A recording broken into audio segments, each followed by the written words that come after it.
Hi everyone, it's what is it? It's Monday. It is Monday right now, and I've still got quite a lot of glare. I thought we had actually the sun is moving.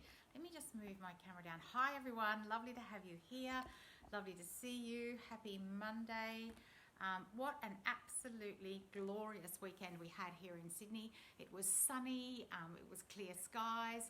Give me a thumbs up if you can hear me. I'm using my little earbuds today, and I'm just going to make sure that I can see your comments today, because last week I couldn't actually see your comments and I don't know what happened with that. So I just need to, if you can give me a thumbs up, I need to be able to make sure. Anyway, we've got some people here.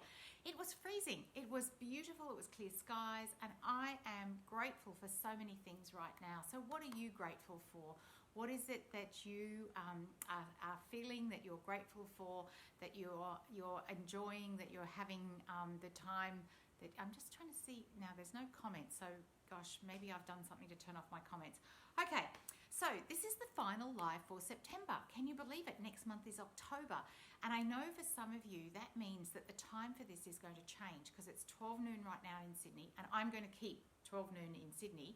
And so if you're in a place that has a different time zone and you're not changing your clocks this weekend, then you'll either need to be here at 11 or 1 o'clock, whatever that means in your timing. So hopefully I'll send out the invites and I'll put events so that you can have it.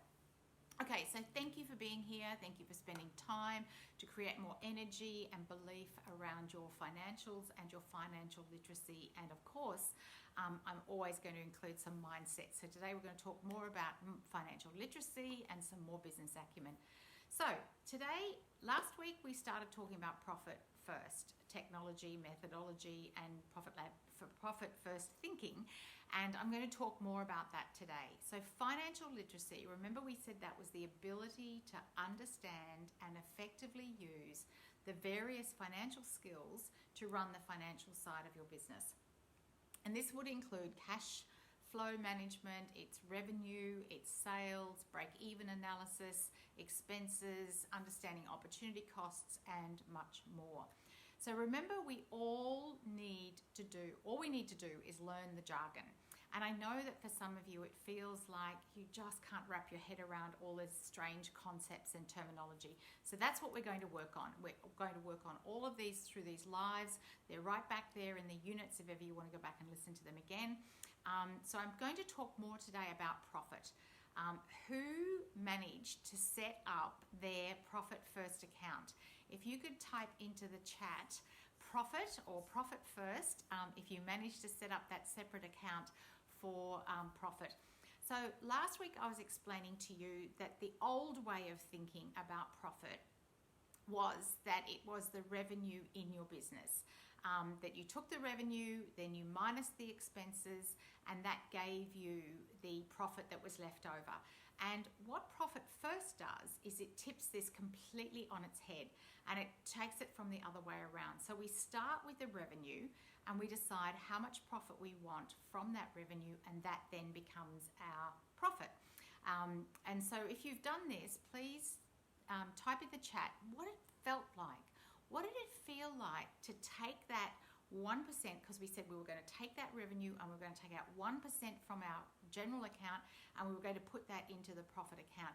What did it feel like when you first did that, when you set up that account, when you took that money out and you transferred it across into the profit account, and then you could see that money starting to grow? And were you tempted to go back and do all of September? And then were you tempted to go back and do August and transfer that money across so you could just see how much profit was there? Did it feel empowering? Did it feel like you were taking control? Did it make you feel more like a business person?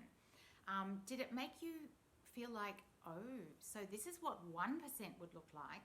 What would 2% look like? And because that's what happened to me. I went, 1%? Let me see what 2% looks like. And then 3%. And then I just went to 5% because it just feels so good. So this is how it will make you feel. It will make you strong. It will make you feel decisive. It will make you feel like a business person. It will make you feel strong, decisive, and feel more like a business person. And I absolutely recommend you try this. So can you just jump in the chat and type in there what it made you feel like? And what I'm actually going to do is I am going to, because my notes are here on the computer and I can't see the chat, so I am actually going to see what happens if I log into Facebook separately, and maybe I can see the chat in the Facebook. If I'm in the, maybe I can join the live separately to see what's happening with the, here we go, I can see who's in the live, and maybe the only thing is I'd be able to hear myself, so I'll turn that off. There we go. So Mark's saying he felt like he was controlled, satisfying, not procrastinating. Sandra, I like the concept, but I find it really hard to do when you have fluctuating sales. Absolutely, Sandra. Now, here's what I'm going to say to you, Sandra, is that you do 1%. So if you have $500 worth of sales, 1% is $5. And seriously, what you can do is you hardly miss that $5 out of your account. And then so what you do, so if it's fluctuating, so today you have you have $500 and tomorrow you have nothing, and then the next day you have $800. So you can make a decision to do it once a day. You could do a decision to do it once a week. So Sandra, I hope that's helpful. Pop in the chat there and let me know if that's helpful. This is quite good. Now I can actually see the comments. I'll have to figure out how to get them back on my phone. Okay, so it's all a work in progress here. I'm trying to figure out how to do these lives. So every time money comes into your business, so if it's $1,000, it's 1% of the revenue. So for $100, that means $1. So for $500, it means $5. If it's $1,000, it means $10. If it's $100, it means $1. I have, when I sell my book, so I ask people to just pay for the postage and the handling for the book. It's $9.50. So when that comes into my, it's 9 cents. I literally take 9 cents out of my general account and put that into my profit account. So it doesn't, that's, so Sandra, hopefully that helps you to figure it out so that it's not actually so difficult to do. Okay, so something happens when you start doing this, as I've said, and I've seen it with every single client that I have ever worked with. It changes your energy about your business. It changes your energy towards money in your business. I've had people say, I can't do it, I'm frightened to commit to this. And one of my clients in the early days said, and I totally get it, you know, I'm frightened because I don't want to commit to this. The thing is, it's 1%. And if you stay at the 1% for at least a quarter, you'll barely notice it missing from your account. And in fact, the Profit First methodology includes setting up some other accounts as well. So it's super important to have another account about tax and GST. And I'm going to talk about that in another session. So, have you ever wondered, why don't we do things that we thought we want to do? So you might have been listening last week and you thought to yourself, yep, I am absolutely going to do this, and I am going to, I'm absolutely going to take that. And here we are a week later, and maybe you haven't set it up. But this time last week you were listening to me, or maybe you listened to it on the replay and you thought, I'm absolutely going to do that. So maybe you're listening to me now and you're thinking to yourself, yep, absolutely, I am going to do that. And we don't. What happens?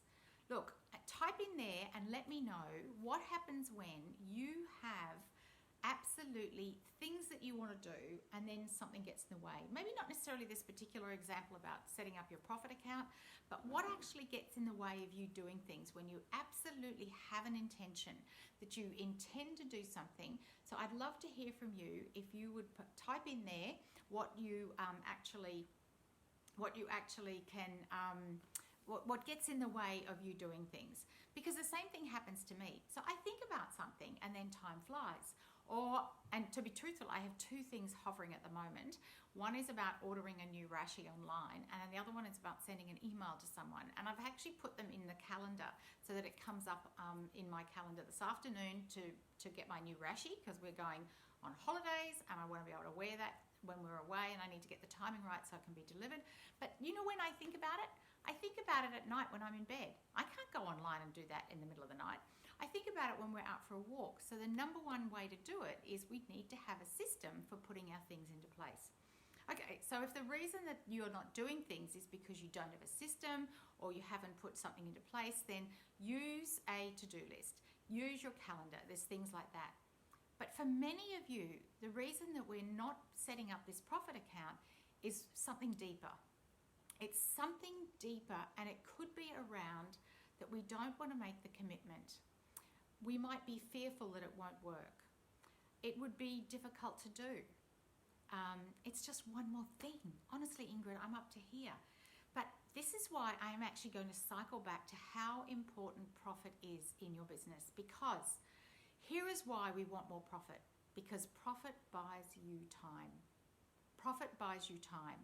When you have more profit in your business, you buy yourself time. When there is more profit in your business, you will have more time to do the things that you want to do. Now, there's a fallacy that everybody has the same amount of time. Now, I'm a maths person, I'm a numbers person, I totally get it. You take 24 hours and you multiply it by 60 minutes. Yep, do the maths, whatever that is. I haven't done it, and I'm not going to try and do it in my head.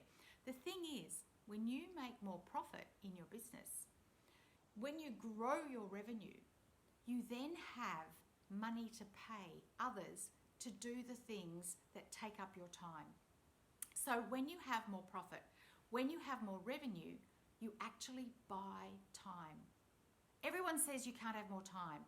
You absolutely can. Trust me, this works. Please type in the chat for me now. Money buys me time. Money buys me time. I want you to write it down on your notebooks. I want you to type it in there. Say it out loud with me, please. Say, money buys me time, because it truly does. For everyone now live, type it in. And if you're listening to the replay, please type it in afterwards. Type into the chat, money buys me time. Write it in your notebooks. Absolutely. Put it on a post-it note. Stick it in your bathroom. Put it wherever you put it, beside your makeup mirror, wherever you spend a bit of time. Put it in your fridge so that every time you open the fridge, you see that there that says money buys me time, because imagine how it would feel if you actually could buy yourself more time. How would it actually, Trina, thank you. I can see you in there. Sandra's typed it in there. Money buys me time. Louisa, thank you. Time. Money buys me time. And truly believe this, because it can. Imagine how it would feel to actually have more time. Imagine, just feel that. I know what it feels like. I've got a few people helping me, and the thing is, once you start building your profit, you can make decisions about your business. You can hire people to help you. An hour here, a day there. Over this last year, I have started to get other people to help me with things. Not one person doing everything. I had a VA where she helped me do a number of things. Now, she does this much. Somebody else does this much. Somebody else does this much. My accountant does that. My bookkeeper does this.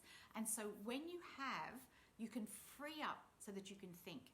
You can find premises to work in. And I know one of the members posted in the group on Saturday, because she has moved into her new premises and they've painted, and it's huge. When you have money, you can then have the premises that you want. There's another person in the group who is about to move into a space so that she can do demonstrations of what she does, and she can do it in this dedicated space that she can put up her branding. And I'm working on putting something up here for my branding. So, that's what we can do when we have more profit, when we have more money. We can make these decisions. We can pay down debt. When you have more money in your business, when you have more profit, you can pay down debt. If that is one of your issues, to have no outstanding bills. Imagine if you could just pay your bills on time. When a bill comes in, you just pay it, because you've got the money sitting there in your account. Sandra, it would feel great. Hiring a virtual assistant and outsourcing has been on your list. It feels like it's a big decision. It is a big decision, but you know what? You can do it, Sandra, with small amounts. You can give one task, find someone to do that, and then that's what they do. I'm absolutely here to help you with that. Maybe I'll talk about that on another live, about how to find someone to do some of those tasks for you. So if you had more money, you would change your pricing structure, because as you start to examine the expenses, as you start to examine the revenue, and then you see how much profit you have, you can increase your prices. You can change your pricing structure. You can start to ask for more of what you're worth so that your clients pay you the full amount. A VA is definitely well worth it. It takes a little while to get the VA working. You have to absolutely be clear about your instructions.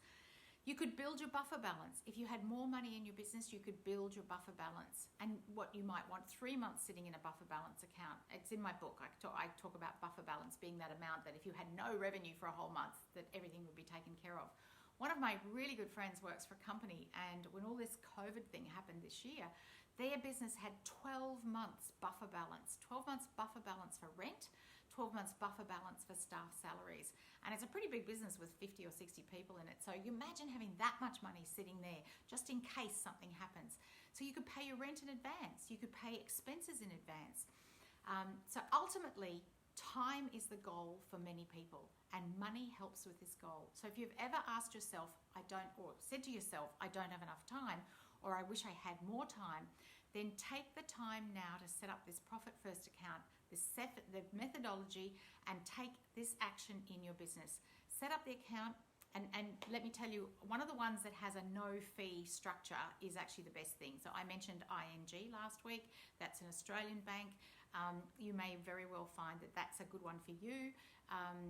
Wherever you are, the banks want your business, and so test them out. Tell them, can I have an account that has no fees? Can I have an account that has a $1 fee? Like really get them to give you the best deal. Okay, so set up your profit accounts first, and I promise you'll start to feel more security and more enjoyment in your business. You are on the path. There we go. The internet's back. Actually, last Friday, I'm going to talk to you about this in a minute. Today, more than ever, people say to me, oh, Ingrid, I can't make commitments because everything is so uncertain. And you know what? There has never been certainty. Look at that. My internet didn't get out. On Friday, I had a coaching call and I had no internet and I was hotspotting off my phone. There is no certainty ever. There's no guarantees of anything. At any moment, life can change. And I think last week there was a fantastic example of how in any moment life can change. There's a 20-year-old who just won $60 million. You know what? That is an example of uncertainty right there. I think that's one of the best examples I've ever seen of uncertainty. There is a cause and effect. You buy a ticket, you win the jackpot. There's no guarantee that's going to happen. I'll never have that cause and effect because I don't actually ever buy tickets.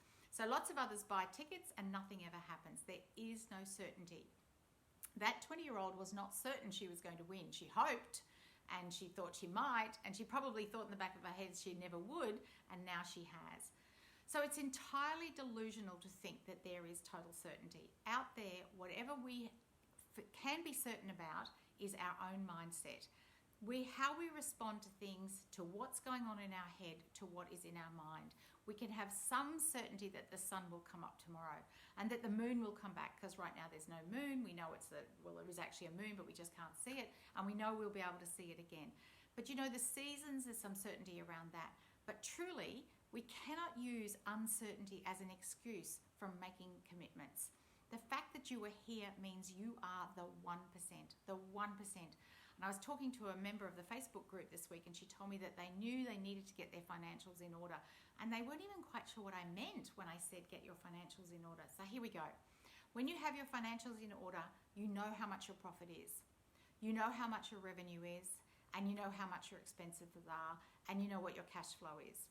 So that's it. Expenses, everything you spend on in your business. Revenue is all the money that comes in from all the sales.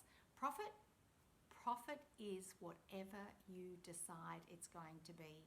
Type that in the chat with me there, please, and say it out loud. Profit is whatever I decide it's going to be. And I have created a new profit calculator. And so it's in the beta development stage. It's pretty special actually, because it adds up your expenses and then it takes the profit you want and it figures out the revenue for you. It's called Profit Calculator. And I would love it if you could type yes in the chat if you would like to send. This internet's going poor again. It's a simple Excel spreadsheet that allows you to calculate the various options for your profit. You put in the amount of profit you want and it tells you what you need to do. So please let me know if you'd like a sneaky advanced copy of that. So whether you're listening live now or whether you're listening on the replay, please type in yes please, or profit beta version or profit calculator. Just type something like that in the chat and I'll send it to you as soon as we're finished. Okay, so you are here to take action. You are here to take the first step. Once you take that first step, you are on your way to achieving a result. One step only. So the first step is to open the profit account.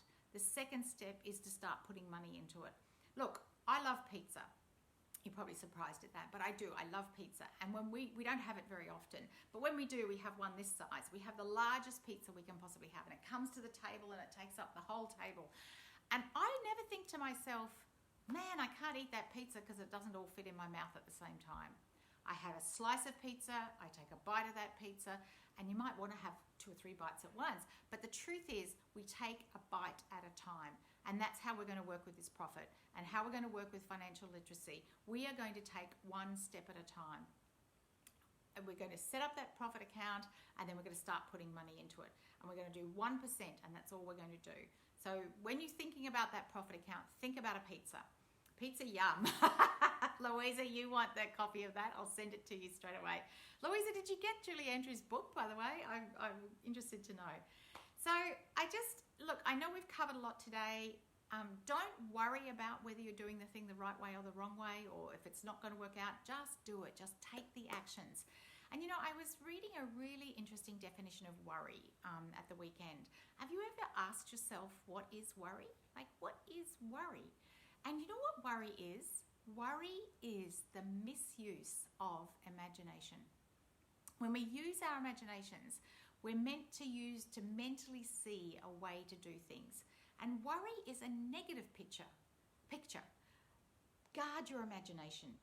Guard your imagination, and you will not worry, I promise you.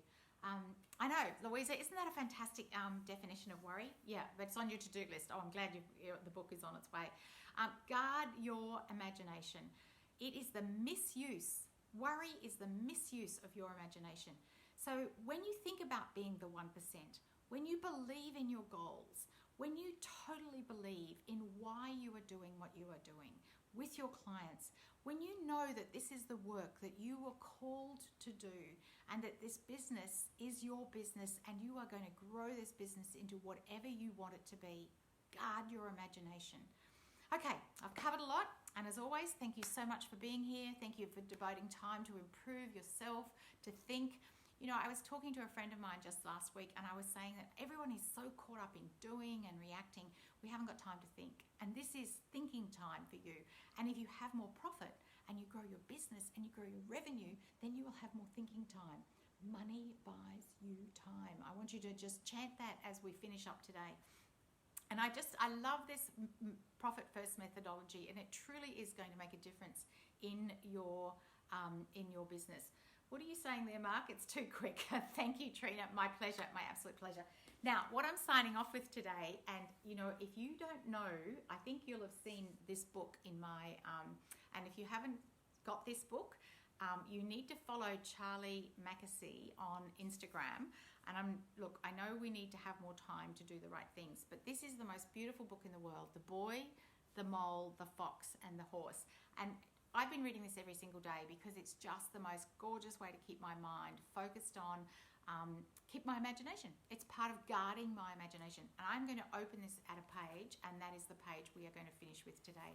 So I've just opened it at a random page, and it's these most beautiful drawings. Now let me see what it says. When have you been at your strongest? Asked the boy. When I have dared, oh my gosh, here we go. When I have dared to show my weakness. Asking for help isn't giving up, said the horse. It's refusing to give up. So if you are thinking you need help, then send me a message. Put it in the Facebook group. We are all here to help. When have you been at your strongest, said the boy. When I dared to show my weakness. Asking for help isn't giving up, said the horse. It's refusing to give up. Refuse to give up this week, people. Get your profit account started. Get that money transferred across. Ask me your different questions. I'm here to help. I'm here to support. We went a teeny bit over time today, people. Sorry about that. Next week, it's still 12 noon Sydney time, so we need to just figure out whatever time that is in your part of the world. And thank you so much, and I shall see you next week.